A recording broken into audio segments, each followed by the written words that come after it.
Hello, ഒരാൾ ചോദിക്കുകയുണ്ടായി, ayurvedic പ്രൊഡക്റ്റും അല്ലെങ്കിൽ നാച്ചുറൽ പ്രൊഡക്റ്റും തമ്മിലുള്ള വ്യത്യാസം എന്താണെന്ന്.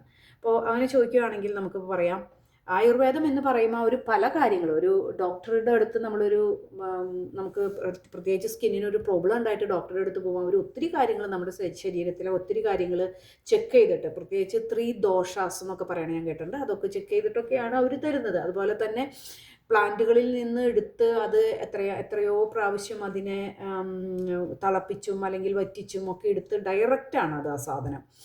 പക്ഷേ നമ്മൾ നാച്ചുറൽ എന്ന് പറയുമ്പോൾ നമ്മൾ നാച്ചുറലിൽ നിന്ന് പ്ലാന്റ് അല്ലെങ്കിൽ ബീൻസ് അങ്ങനെയുള്ള കാര്യങ്ങളിൽ നിന്നൊക്കെ ഡിറൈവ് ചെയ്ത് വരുന്ന സാധനങ്ങൾ വെച്ച് നമ്മൾ ഉണ്ടാക്കി നമ്മൾ കൊടുക്കുന്നതാണ് ഈ നാച്ചുറൽ അല്ലെങ്കിൽ ഓർഗാനിക് ക്രീംസ് എന്നൊക്കെ പറയുന്നത്.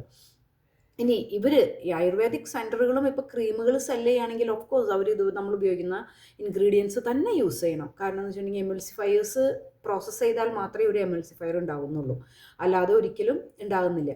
അതുപോലെ തന്നെ പ്രിസർവേറ്റീവ് നമുക്കത് വെക്കണമെങ്കിൽ, കടയിൽ വെക്കുകയാണെങ്കിൽ പ്രിസർവേറ്റീവ് നമുക്ക് ആഡ് ചെയ്തേ മതിയാവും. അതുപോലെ തന്നെ ഇപ്പോൾ ഞാൻ ഈ അടുത്ത് കരിമംഗല്യത്തിനൊരു ആയുർവേദ സെൻറ്റർ പറഞ്ഞു കൊടുക്കുന്ന ഒരു റെസിപ്പി കണ്ടു.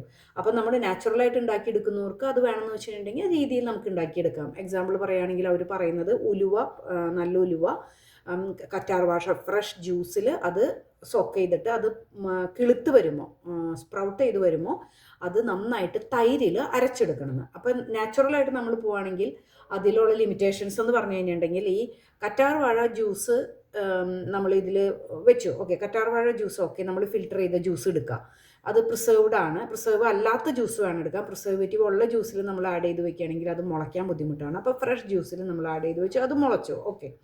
ഇനി ഈ സാധനം തൈരിൽ, പച്ച തൈരിൽ നമുക്ക് അരച്ച് കഴിഞ്ഞിട്ടുണ്ടെങ്കിൽ നമുക്ക് മാർക്കറ്റിൽ കൊടുക്കാനായിട്ട് പറ്റില്ല. അപ്പോൾ നമ്മൾ അടുത്ത വഴി നമ്മൾ ചിന്തിക്കണം അതിന്. ഇപ്പോൾ ഫോർ എക്സാമ്പിൾ നമ്മൾ ചെയ്യുക, യോഗേട്ടിൻ്റെ പൗഡർ എടുക്കും, ആ പൗഡറിലാണ് നമ്മൾ ചേർത്ത് കൊടുക്കുക. അപ്പോൾ അത്രയും മറ്റേ ഫ്രഷായിട്ട് നമ്മൾ ചേർക്കുന്ന അത്രയും സഡൻ റിസൾട്ട് കിട്ടിയെന്ന് വരില്ല. അവരും അതിൽ 3 മാസമെങ്കിലും മിനിമം പറ്റണം എന്ന് പറയുന്നുണ്ട്. ഇത് ഡെയിലി നമ്മൾക്ക് ഉണ്ടാക്കി കൂടി വന്നാൽ 2-3 ദിവസമേ നമുക്ക് ഫ്രിഡ്ജിൽ വെച്ച് യൂസ് ചെയ്യാനായിട്ട് പറ്റുള്ളൂ.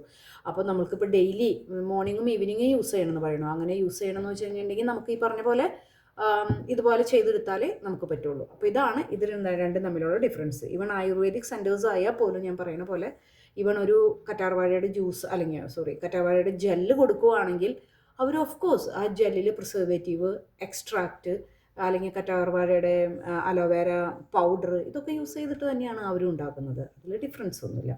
പക്ഷേ ഒരു അസുഖം പോലെയൊക്കെ വന്നിട്ട് നമ്മൾ ചെല്ലുവാണെന്ന് വെച്ച് കഴിഞ്ഞിട്ടുണ്ടെങ്കിൽ ഉറപ്പായിട്ടും അതിനുള്ള അവർ തരുന്ന എല്ലാ ഹേർബ് വെച്ചിട്ട് തന്നെയായിരിക്കും അതിനുള്ള കാര്യങ്ങളൊക്കെ എൻറ്റേർലി ഡിഫറെൻറ്റും ആയിരിക്കും. പിന്നെ ഒരു എക്സാമ്പിൾ പറയുകയാണെങ്കിൽ വീക്കോ ടെർമറിക്, അതിൻ്റെ പരസ്യം തന്നെ അങ്ങനെയാണ്, വീക്കോ ടെർമറിക് നെഹി കോസ്മെറ്റിക് എന്നും പറഞ്ഞിട്ടാണ് ആയുർവേദിക് ക്രീം. അപ്പോൾ അതിൽ ആ ക്രീമിൽ ഉറപ്പായിട്ടും അവർ യൂസ് ചെയ്യുന്നത് എമൾസിഫയറും പ്രിസർവേറ്റീവും ഒക്കെ യൂസ് ചെയ്താൽ മാത്രമേ അവർക്ക് ഷെൽഫ് ലൈഫ് ഉണ്ടാവുള്ളൂ.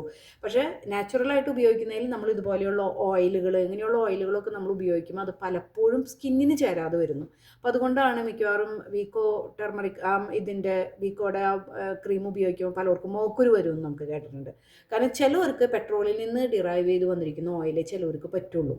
അപ്പോൾ അതുകൊണ്ട് തന്നെ അത് ഈ നാച്ചുറലിൻ്റെ വലിയൊരു ലിമിറ്റേഷൻ അതാണ്. അതുകൊണ്ട് തന്നെ ഞാൻ എപ്പോഴും ഇപ്പോൾ ആർക്കെങ്കിലും മുഖക്കുരൊക്കെ ഉണ്ടെന്ന് പറഞ്ഞു കഴിഞ്ഞിട്ടുണ്ടെങ്കിൽ നമ്മൾ റിസ്ക് എടുക്കാതിരിക്കുകയാണ് നല്ലത്. ഓയിലുകൾ അവോയ്ഡ് ചെയ്തിട്ട് ജെല്ലിൽ കൊടുക്കുമായിരിക്കും എപ്പോഴും നല്ലതെന്ന് എനിക്ക് തോന്നിയിട്ടുണ്ട്. കാരണം നമുക്കറിയില്ല ഈ കുരു വരുന്ന സ്കിന്നിന് അത് എത്രയധികം അത് പ്രശ്നം ഉണ്ടാക്കുമെന്നുള്ളത്.